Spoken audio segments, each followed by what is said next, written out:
Today we are going to learn about what is dilaceration. So there will be angulation or bend in the root but less frequently in the crown. So the chances or frequency of dilaceration in the crown is always less and it is quite common in roots. Now let us see etiology in detail. So the primary etiology is the trauma.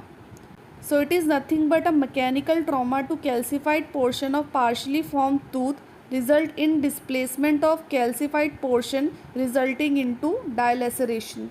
So the portion formed after the accident is in different direction leads to dilaceration.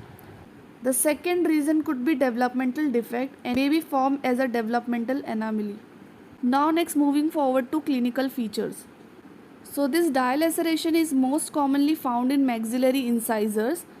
So this dilaceration or curving or bending can occur anywhere along the length of the root, sometimes at the cervical portion or sometimes at the midway along the root or even at the apex. So the dilaceration can be at the cervical portion, at the midway or the middle 1/3, or it can be at the apex of the root.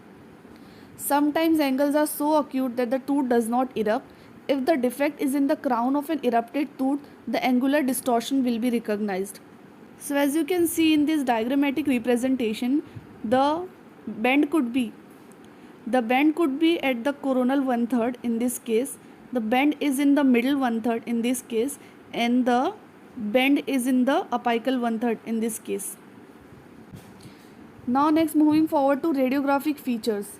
So because of dilaceration, there will be inappropriate resorption of deciduous teeth, which will going to lead permanent tooth delayed eruption. If the root bends mesially or distally, condition will be clearly appear on radiograph.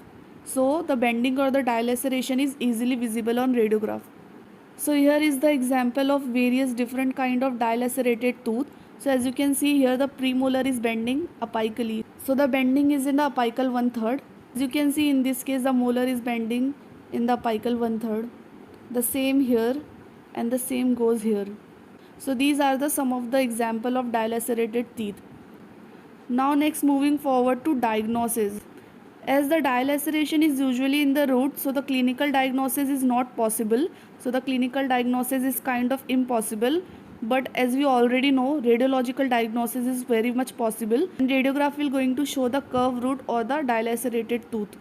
Now let us see management. What are the different management for the dilaceration of tooth? So while we are extracting such teeth, the dilacerated teeth, the extraction become quite difficult as the root is bent. But in case of like Pitten-Fisher caries or the mild caries, we have to do a composite restoration which will improve aesthetic and function and prevent it from further caries development and periodontal diseases. So these could be the management. So here we have come to an end of the topic. Thank you.